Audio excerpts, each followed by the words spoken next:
नमस्कार,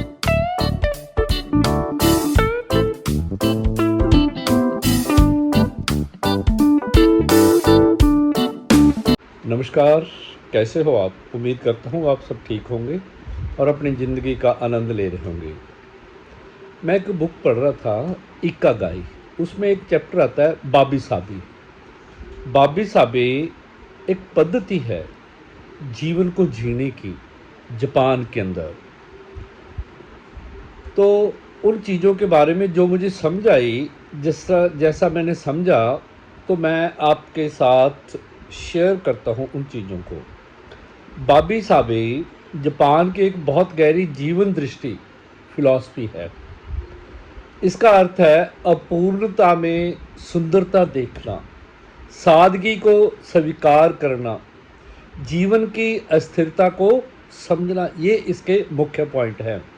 बाबी साबी का सरल अर्थ है, जापानी लोगों का मानना है कि हमेशा कुछ भी परफेक्ट नहीं होता, कुछ स्थायी नहीं है, हर चीज़ समय के साथ बदलती रहती है।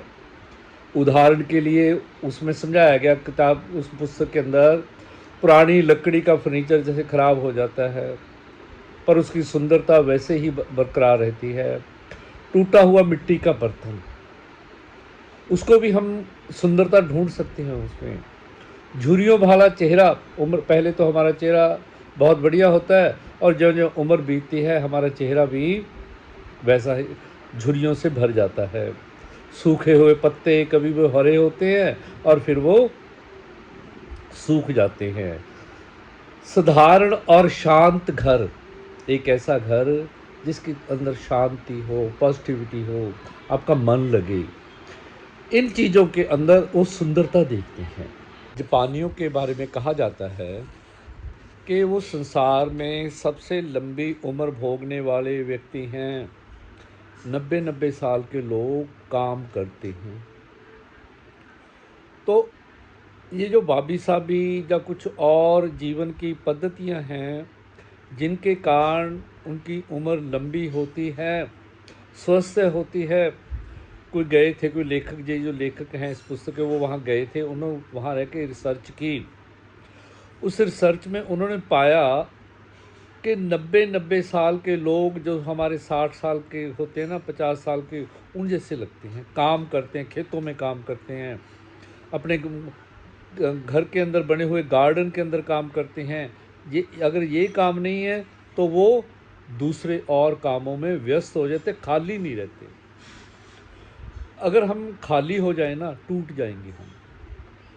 ये बाबी साबी भी हमें यही सिखाती है कि ज़िंदगी जैसी है उसको वैसा स्वीकार कर लो और आनंद से जियो। मैं भी यही बार बार यही बात करता हूँ कि ज़िंदगी को आनंद से जीना चाहिए।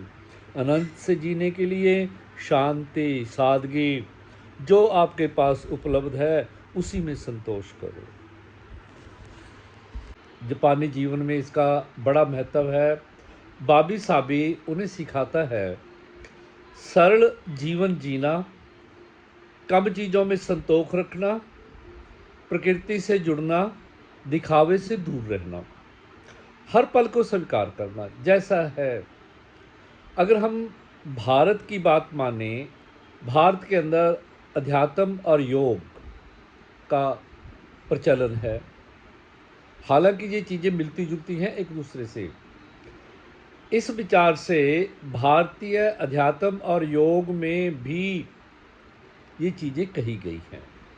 हमारे ऋषि मुनि भी तो जंगलों में रहते थे, इतने बड़े बड़े ग्रंथ उन्होंने रचना की उन्होंने। जैसे अध्यात्म कहता है, भारतीय अध्यात्म दर्शन कहता है कि सब कुछ नश्वर है, सारी चीज़ें नष्ट हो जाएंगी, अहंकार को मत पालो, इसको छोड़ दो, सादगी अपनाओ, जैसे गांधी जी ने कहा था। ये जो हमारे मोदी जी हैं वो भी कह रहे हैं कि सादगी को अपनाओ, वर्तमान में जियो, जो है जैसा है उसे स्वीकार कर लो। और बाबी साबी भी यही कहता है, पूर्णता के पीछे भागने की बजाय जीवन को जैसा है वैसा स्वीकार कर लो। एक सुंदर जापानी भावना है टूटी हुई चीज़ सुंदर हो सकती है। इसलिए जापान में टूटे हुए बर्तनों को सोने से जोड़कर उपयोग में लाया जाता है। इसे किंतसुगी कहते हैं। यह सिखाता है टूटन भी जीवन की कहानी है, कमजोरी नहीं। जिंदगी के अंदर टूटो मत, जिंदगी को जियो। बाबी साबी हमें यही सिखाता है। ये सिद्धांत जो जापानी सिद्धांत है कि सादगी, शांति, अपूर्णता में भी ईश्वर की सुंदरता छिपी हुई है। उम्मीद करता हूँ ये मेरा आज का ये जो मैंने पुस्तक पढ़ी थी उसमें से जो मैंने चीज़ें ली हैं आपसे शेयर की हैं, आपको अच्छी लगी होंगी। ज़िंदगी को जीने की कला है ये। अगर हम इन चीज़ों को अपनी ज़िंदगी में शामिल कर लें तो हम एक परफेक्ट लाइफ जी सकते हैं। परफेक्शन तो कहीं भी नहीं आती, कोई भी बंदा परफेक्ट नहीं होता इस दुनिया के अंदर। तो आइए मिलकर एक सादगी और शांतिपूर्ण ज़िंदगी का संकल्प लें। ये वीडियो आपको अच्छा लगा होगा, इसे लाइक भी करना, शेयर भी करना, मेरे चैनल को सब्सक्राइब भी कर देना। धन्यवाद, नमस्कार मेरे साथ जुड़े रहने की।